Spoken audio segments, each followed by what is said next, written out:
Welcome to UBP's 2020 Outlook podcast with Martin Moeller, co-head of Swiss and Global Equity. Today, Martin will be giving us some insights on the benefits of the Fintech revolution. Hello, Martin. Hi, good morning. So, Martin, do you think the Fintech segment will offer a growing and diversified investment opportunity in 2020? Yes, indeed. I think Fintech is a very interesting space, and we have identified around 180 companies that are specializing in several areas of Fintech, like global payments, financial IT infrastructure, networks, data. And this thematic is larger than some areas of the market, like real estate or utilities, for instance. In 2020 specifically, the opportunity will even be enlarged by some IPOs that we are expecting. For instance, Alibaba's Ant Financial could come to the market with a 50 billion value. It would be the size of an Uber, but also from PayPal, there could be an IPO from their payment systems. And what about adoption rates in Fintech? Adoption rates are still relatively low, actually, in this space. We see estimates of around 33% currently worldwide. And interestingly is in some emerging markets like China and India, we have already higher Fintech penetration and higher adoption compared to the developed world. So some of the developed countries like Japan also can still catch up with those more advanced economies. And we're expecting some structural support from the e-commerce growth, which is expected to grow from 12% of overall retail sales 2018 to around 18% in 3 years' time, and offering with that around 20% growth rate. We also see a big opportunity in B2B or in business to business, where the Fintech adoption rate is even smaller than on the private space. And here, especially the area of corporate payments, something that the companies can still create more value from.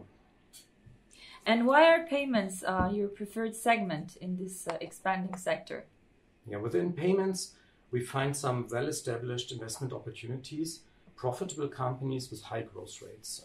Companies have been around for a long period of time and are benefiting from the fact that you still have 85% of global transactions cash and check based. And this is slowly changing into more card-based, more electronic payments, and providing growth rates of more than 10% year in, year out for these well-established companies. We have seen also in the history a remarkable resilience in periods of weaker economic growth, where the structurally driven growth overcompensating for any cyclical headwinds. Good example was the great financial crisis, where companies like MasterCard or Visa continued to grow their revenues. These companies are operating at very strong margins, and also for the future, we would see still revenue growth of more than 10% for them. Mm-hmm. And do you see any other categories that could also offer attractive investment opportunities? Yes, we think some areas like financial IT infrastructure, networks and security, but also applications like banking as a platform or banking as a service will continue to see significant growth in the next couple of years. And we find also here companies with more than 10% revenue growth and margins well ahead of 20%. So a lot of value creation also in this space. And would you say Fintech is a risky investment? That's an interesting question because if you compare it to some other new technologies, high growth areas, you would find that, of course, these kind of areas of the market show higher volatility and are typically riskier investments. However, here we have some underlying trends that I mentioned, like the e-commerce, the mobile payments, the low adoption rates that we were talking about. And these trends are very well understood. The companies are very profitable in the space, like I mentioned before.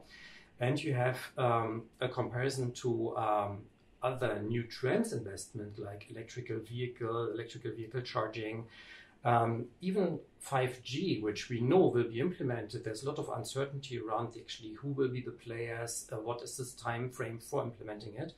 While if you compare it to Fintech, you have a very steady adoption rate improvement that is driving the growth in a very steady fashion. So I would say it's a lower risk compared to other parts of technology. So what are the key takeaways investors should have in mind when starting 2020?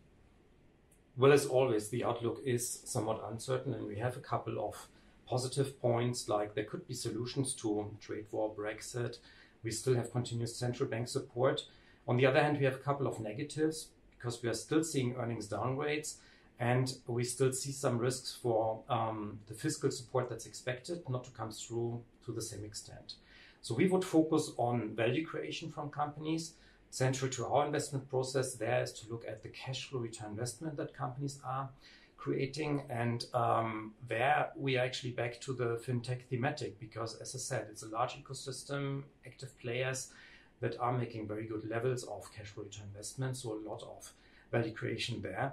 And hence we would be considering this an interesting thematic also for 2020.